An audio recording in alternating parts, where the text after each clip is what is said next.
welcome to today's deep dive. Yeah. We're going to be taking a look at a study that explores the connection between Jungian personality types and mental health. Fascinating area. Yeah, it really is. We're going to be diving into some research that suggests there could be a link between our personalities and how vulnerable we are to certain mental health challenges. It is groundbreaking research looking at that interplay between our psychological predispositions and our mental well-being.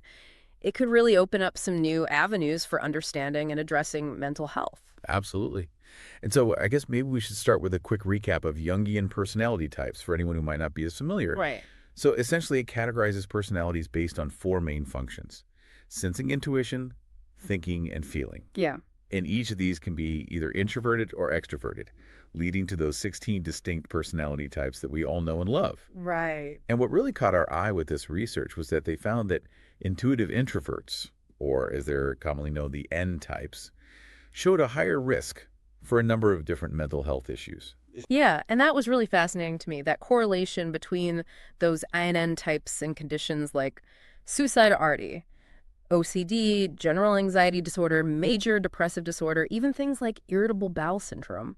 Wow. Yeah, it seems to suggest that that inward focus that INN types have and their tendency to think abstractly, which can be strengths in a lot of ways, could also make them more prone to sort of internalizing stress and anxiety. It really makes you wonder how much of our mental health is predisposed. Right.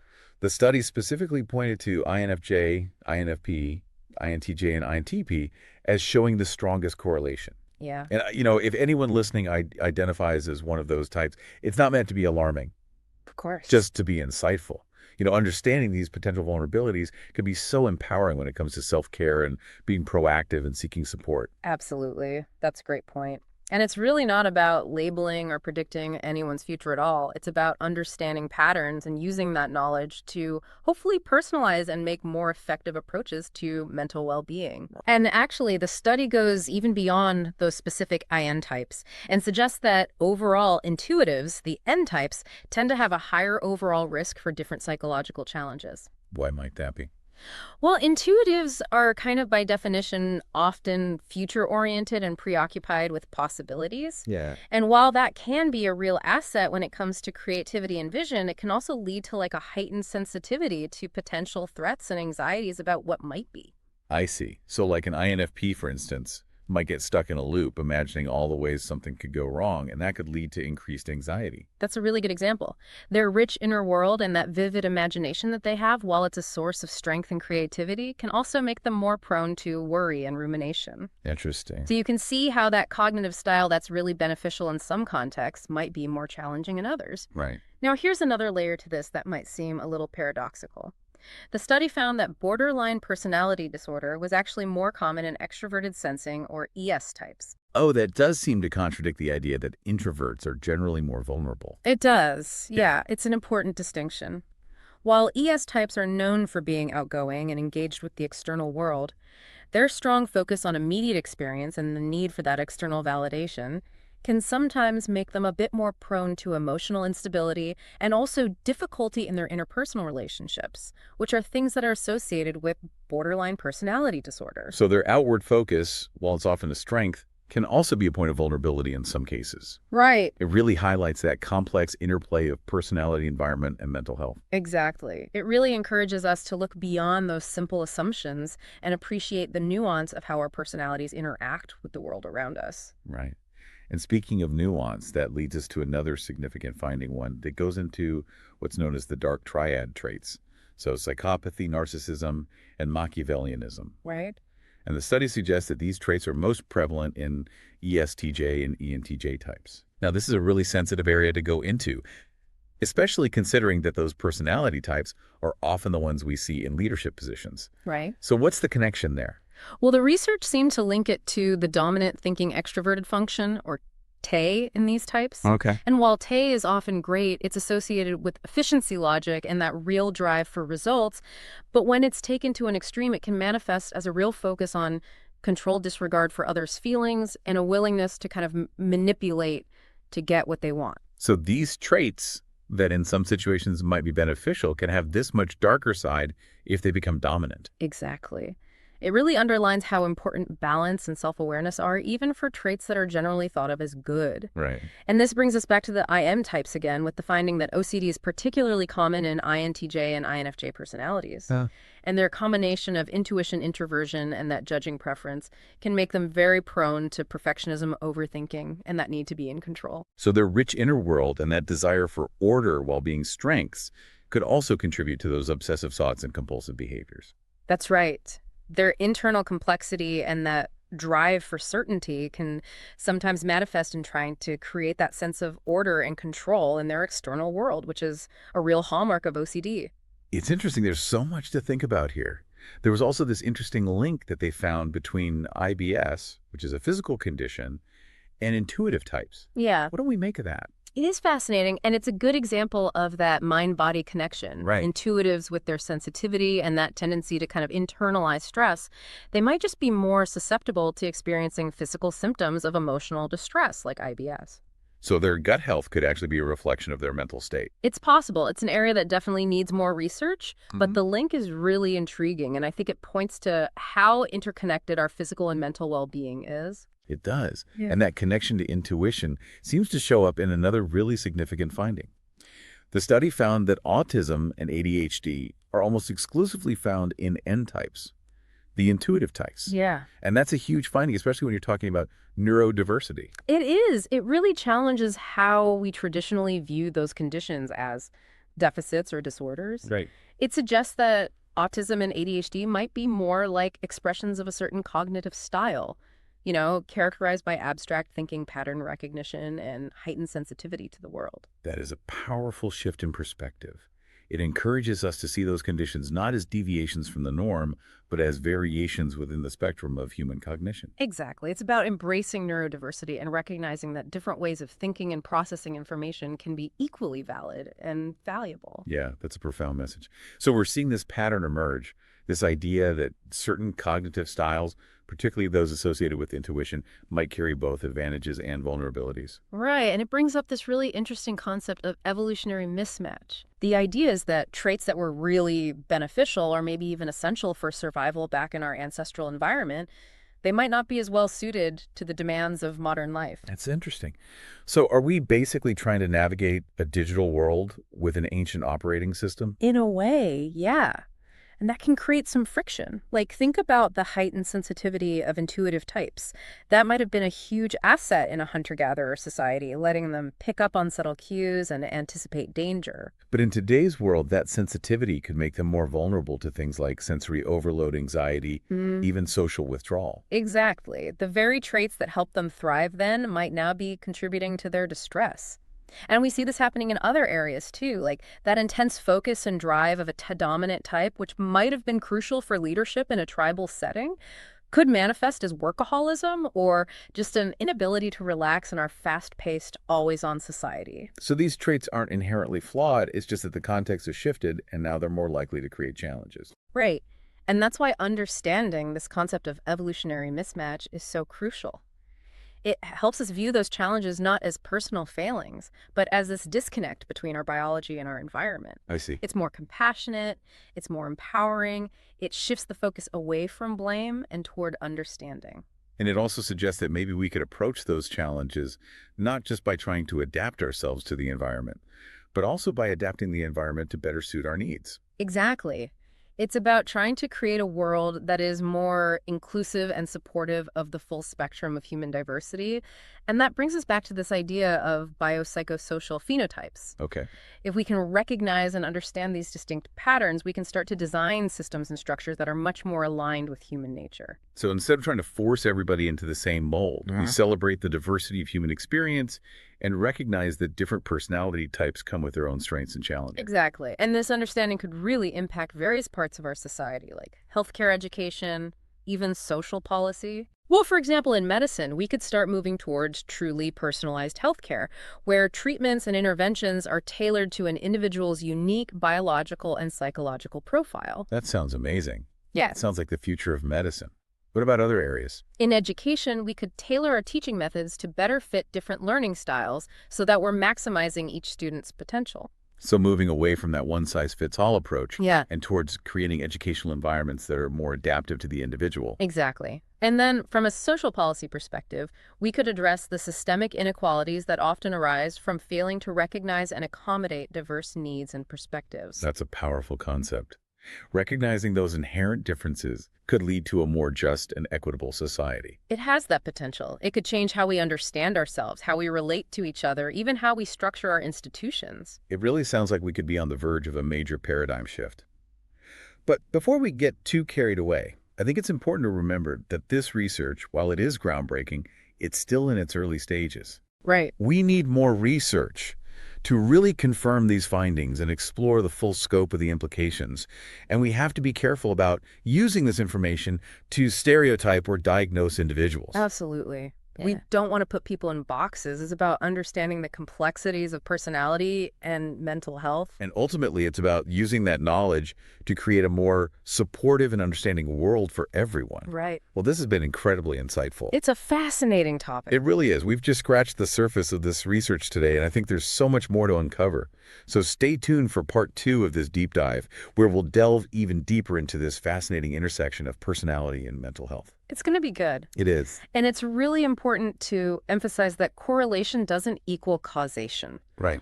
Just because a certain personality type is associated with a higher risk for something doesn't mean everyone with that type is going to develop it. Of course. Yeah, We have to be very careful not to use this information to make assumptions about people. right. This is not about labeling or stereotyping.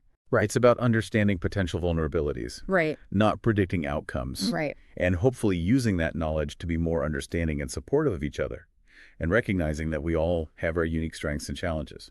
You mentioned the idea of evolutionary mismatch earlier. Can you tell us a bit more about what that means? Yeah, so the basic idea behind it is that traits that might have been beneficial or even essential for survival in our ancestral environment might not be as well suited to the demands of modern life. Okay. Our environment has changed dramatically, but our biology hasn't really kept pace. So are we basically trying to navigate a digital world with an ancient operating system? Kind of, yeah. Yeah. And that can create some friction. For example, that heightened sensitivity of intuitive types that we talked about, Yep. that might have been a real asset in a hunter-gatherer society, allowing them to pick up on subtle cues and anticipate danger. But in today's world, that same sensitivity could make them more susceptible to sensory overload anxiety, even social withdrawal. Exactly. The very traits that helped them thrive back then might now be contributing to their distress. And we see this playing out in other areas as well, like that intense focus and drive of a T-dominant type, which might have been essential for leadership in a tribal setting, could now manifest as workaholism or an inability to relax in today's fast-paced, always-on society. It's not that the traits themselves are flawed, it's just that the context has shifted. Right. And now those traits are more likely to lead to challenges. Exactly. And Yeah. that's why I think understanding evolutionary mismatch is so important, because it helps us see these challenges not as personal failings, but as a result of this disconnect between our biology and our environment. I see. It's a more compassionate and empowering perspective. Right. Kind of shifts that focus away from blame and towards understanding. And it also suggests that maybe we could address these challenges not just by trying to adapt ourselves to the environment, but also by adapting the environment to better suit our needs. Exactly. It's about creating a world that's more inclusive and supportive of that full range of human diversity. And that brings us back to this idea of biopsychosocial phenotypes. Okay. If we can start to recognize and understand these distinct patterns, we can start to design systems and structures that are much more aligned with human nature. So instead of trying to force everyone into the same mold, we can celebrate the diversity of human experience and recognize that different personality types come with their own unique strengths and challenges. Exactly. And this understanding could really impact various aspects of our society, including healthcare, education, and social policy. In what way? Well, for example, in mental health, recognizing these potential vulnerabilities could lead to more personalized and effective interventions. Huh. So, for instance, knowing that an INFP might be prone to anxiety because of their overthinking, a therapist might incorporate mindfulness and grounding techniques into their treatment plan. So basically you're saying that therapeutic approaches could be tailored based on a person's personality tendencies. Yeah. Exactly. It's about leveraging these insights from personality psychology to create more targeted and effective interventions. What about preventative measures? Yeah. Could this knowledge be used to help people before they even develop mental health challenges? I think so. Yeah. Yeah. Knowing that certain personality types might be more susceptible to certain issues, we can develop more targeted preventative strategies. Okay. For example, knowing that N types might be prone to isolation, encouraging them to engage in more social activities or to develop strong support networks could be really beneficial. It's about being proactive and creating environments that support well-being for all personality types. Right. And it seems like this understanding could also have some pretty significant implications for leadership and organizational culture, especially in light of those findings related to the dark triad traits. Yeah, that's an important point. While having those traits doesn't automatically equate to harmful behavior, understanding that potential for manipulation, lack of empathy, and a focus on power and control is crucial, especially when these individuals are in positions of authority. So how do we navigate this? How do we balance the need for awareness with the risk of stigmatization? Well, I think first and foremost, we need to promote ethical leadership and create cultures of accountability within organizations. Okay. So, having those robust systems that prevent abuse of power and encourage ethical decision making is really essential. So essentially, it's about creating structures that can mitigate the risk and promote responsible leadership. Right. We need to create environments where individuals are held accountable for their actions, regardless of their personality type. And that includes addressing systemic factors that can enable those behaviors to flourish. What kind of systemic factors are we talking about? Well, things like hierarchical structures that concentrate power at the top can create breeding grounds for exploitation. Right. So organizations should move towards more collaborative and transparent models that distribute power more equitably. So it's about shifting away from systems that reward dominance and control and Right. towards those that value cooperation and empathy. Exactly. And that includes promoting diversity in leadership. Having a range of personality types in leadership positions can really create a more balanced and ethical organizational culture.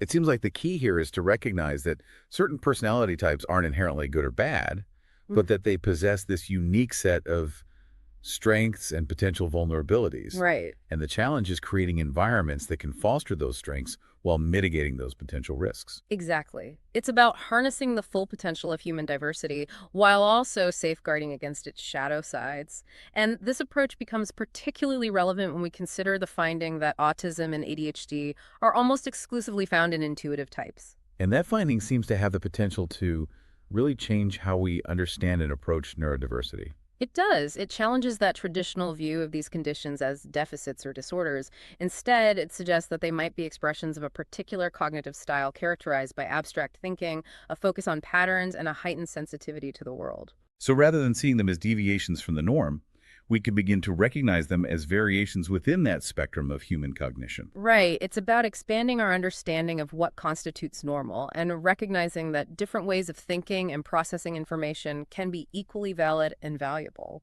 And that has implications for how we support individuals with these conditions. Absolutely. Instead of trying to fix or normalize them, we can focus on creating environments that accommodate their unique needs and allow them to flourish. Okay. It involves moving away from that deficit-based model towards a strengths-based approach that celebrates neurodiversity.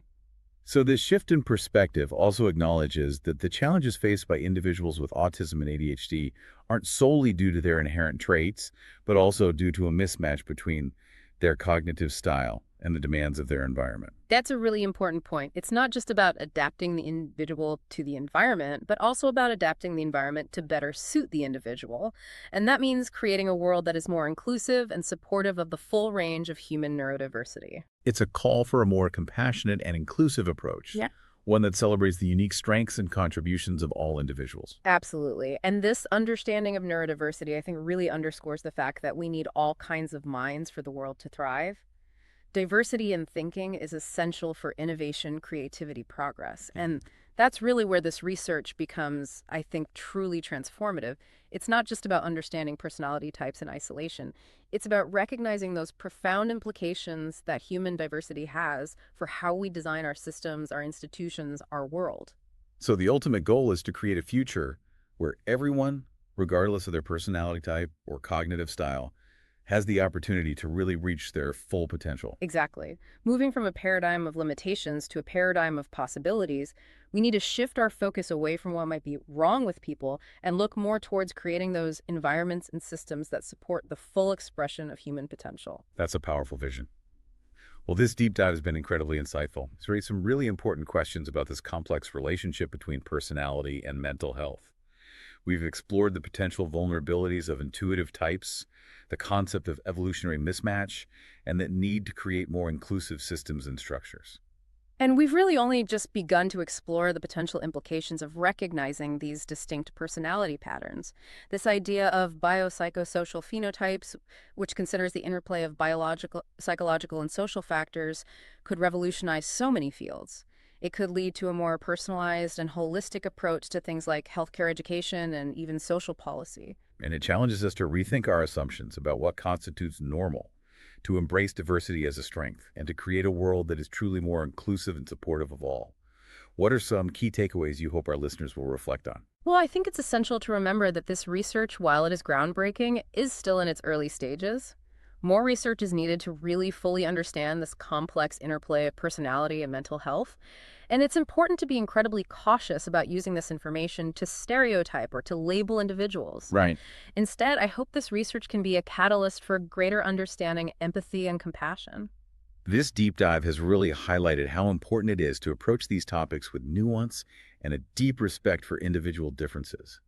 The more we understand about ourselves and each other, the better equipped we are to create a world that supports well-being for everyone. I completely agree. And I think this research is a powerful reminder that we're all interconnected. Our differences, while they might sometimes present challenges, are also what make us unique, and they contribute to that richness and beauty of the human tapestry. Well, thank you so much for guiding us through this fascinating deep dive. We hope it sparked a sense of curiosity or a desire to learn more. And as we wrap up, we encourage you, our listeners, to continue exploring this topic. Dive deeper into the research. Reflect on your own personality and your experiences. Engage in conversations that promote understanding and compassion. We are all part of a larger story, and by working together, we can create a future where everyone has the opportunity to thrive